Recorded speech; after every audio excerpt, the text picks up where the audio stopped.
Chapter 7. The Rise of the Silverborn. Eltheria crowned its youngest heir with whispered awe. The child of Queen Zoya and King Kale was no ordinary royal. He was born beneath a blood moon, bearing the mark of two legacies, lycan and light. Silver eyes gleamed against cocoa skin, and on his chest was a faint rune-shaped birthmark that pulsed when moonlight touched it. They named him Ezran, a name meaning from the ashes of fate. The people bowed before him, but the elders watched warily. "He is silver-born," the High Seer whispered. "A child with the moon's power, and possibly its wrath." At 3 months, Ezran shifted. Not into a wolf, but into a shimmering being of light and shadow, his form weightless as mist, eyes aglow. Zoya clutched him close, not in fear but in awe. Kale held her steady. This is more than us." Ezran laughed, the sound like chimes. The palace filled with whispers. Some called him a gift from the gods. Others murmured of apocalypse cloaked in infant skin. Zoya met with the council. "He will not be hidden," she said. "You crowned me after I was betrayed. You feared Kale, and he became your savior. Fear is not reason." But the shadows still stirred. A rival alpha from the east, Lord Davin, demanded custody of Ezran.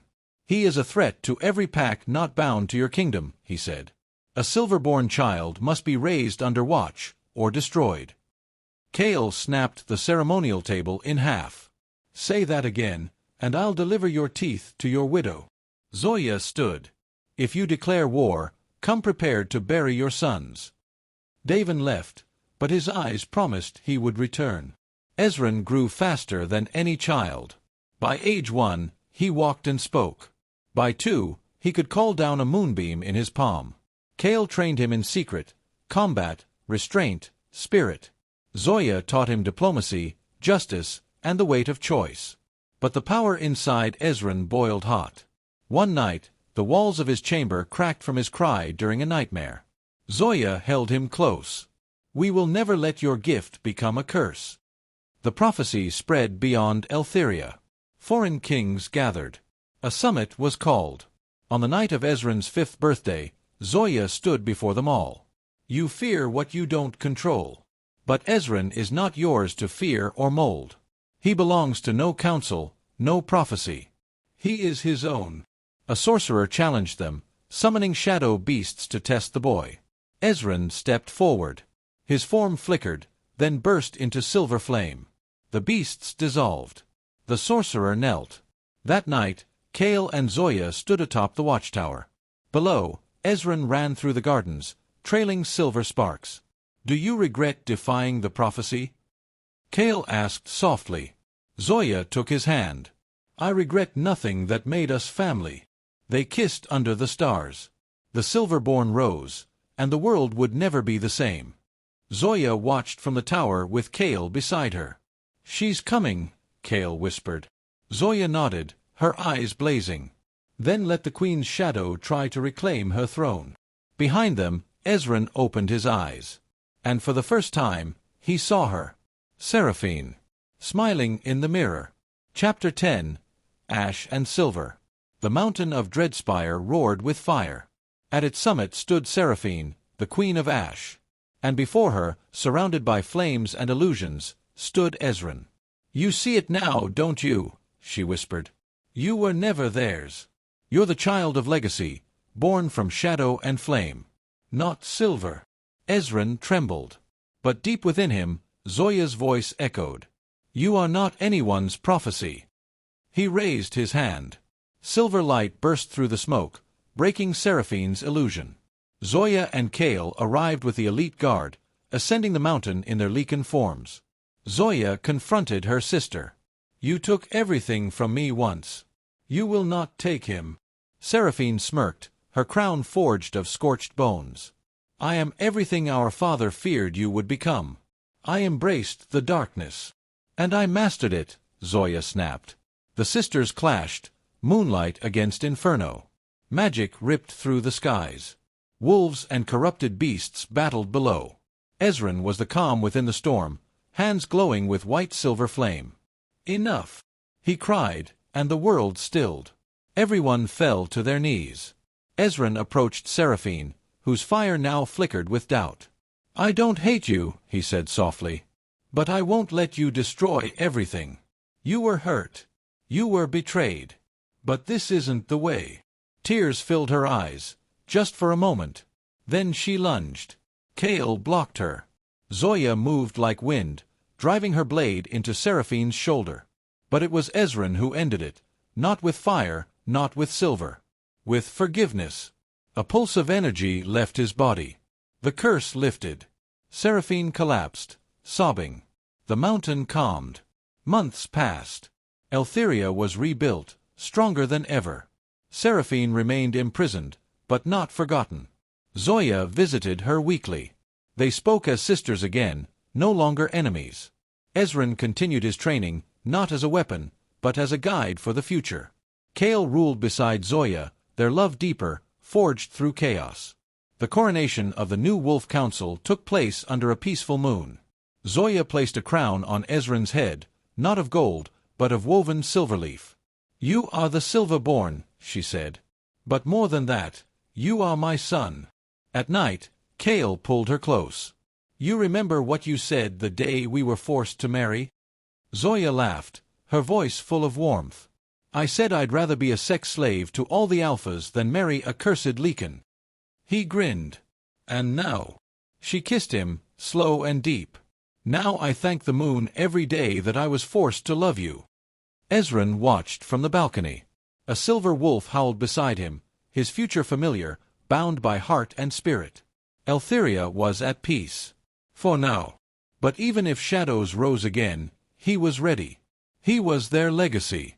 He was born of ash and silver. And he would never fall. The end. Chapter 8. The War Before Peace. The tension in Eltheria had grown thicker than storm clouds over Blackrock Ridge. It began with small fires, ambushed trade routes, poisoned wells near the border, missing scouts. But when a village of wolf-born children was found burned to ash, Queen Zoya declared what many feared. "This is no longer political. This is war." Kale returned to his feral instincts. His lycan form, rarely summoned in peacetime, thundered across the front lines. With each battle, he reminded the world what the cursed bloodline could do. Zoya led from the stronghold, commanding strategy, forging alliances with once reluctant packs. And Ezran, barely 7, stood at the center of it all. "I want to fight," Ezran said. Zoya knelt before him. "You already are. Every time you choose kindness over wrath, every time you learn control, that is your war." Ezran frowned. "But I could stop it." "You know I could." Kale placed a hand on his son's shoulder. "That kind of power, if unleashed without wisdom, burns the world before it saves it." Ezran understood. But barely. The eastern kingdom of Davin struck first, unleashing enchanted wolves, twisted by dark blood magic, immune to silver and moonlight. Kale led the charge. Zoya rallied their allies, the serpent witches of Viral, the wind-born Fae, even the once-exiled Firekin. The final battle took place at Fawn Hollow, where Kale's ancestors once ruled. Ezran stood hidden in the cliffs, forbidden to fight. But when Kale fell, brought to his knees by a cursed blade, Ezran broke free. He ran, light trailing behind him, and screamed. The battlefield froze. The clouds opened, and a pillar of silver fire erupted from the child, obliterating the corrupted beasts in a single breath. Kale gasped. Alive! Ezran fainted in Zoya's arms. They won. But at great cost. Over 400 lives lost. 3 allied generals dead. Kale's shoulder permanently scarred. In the ruins of Fawn Hollow, Zoya called the leaders together. "No more." She placed her hand over Ezran's sleeping form. "We created this war out of fear. He ended it with mercy. We must be better." And they listened. A treaty was signed. Not one forged in threats or blood, but in understanding. Ezran, the Silverborn, would not be hidden or destroyed. He would be taught, guided by many hands. Not a weapon. Not a god. A child. That night, Zoya and Kale stood by the balcony as fireworks lit the skies of Eltheria. Kale wrapped his arms around her. "We faced the war. Now what?" Zoya smiled, tears in her eyes. "Now we raise peace." Behind them, Ezran slept with a smile. Chapter 9. The Queen's Shadow. Peace settled over Eltheria like a fragile veil. Too fragile. 3 moons after the treaty, a servant girl went missing. A week later, a palace guard was found dead with silver burned into his throat. Zoya woke in the night to a whisper at her chamber door. The shadow has returned. It began in her dreams. Visions of her sister, Seraphine, thought to be dead, walking through fire, eyes black as coal, wearing Zoya's stolen crown. Zoya jolted awake night after night, breath ragged. Kale noticed. "Is it your sister again?" Zoya nodded. "I feel her. She's not dead. And she's not done." Ezran began sleepwalking. He'd whisper ancient words no one had taught him. His silver eyes dimmed to mercury. The castle priests were baffled. "It is the echo of magic too old to name," they said. "Something is feeding from the child's power." Then came the black wolves, spotted on the outskirts of the capital. Silent, unmarked.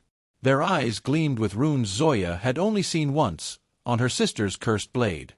Kale gathered the elite guard. "No hesitation. If it bears her mark, we end it." Zoya stepped in. "No. We capture one. We need answers." They succeeded, barely.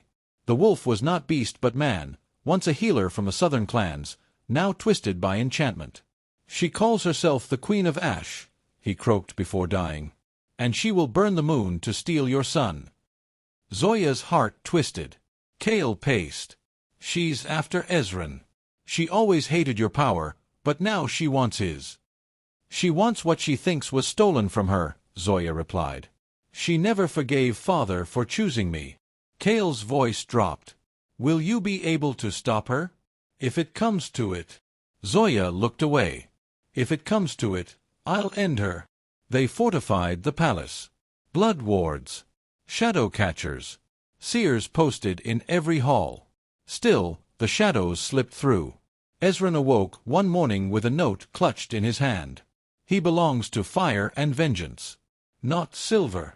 Zoya held him tight. "You are not a tool, Ezran. You are not anyone's prophecy." The final blow came quietly. Lady Mira, Zoya's most trusted advisor, poisoned the queen's wine. But Zoya didn't drink. She had seen it in a dream. She confronted Mira that night. "How much did Seraphine pay you?" Mira laughed bitterly. "She didn't pay. She promised.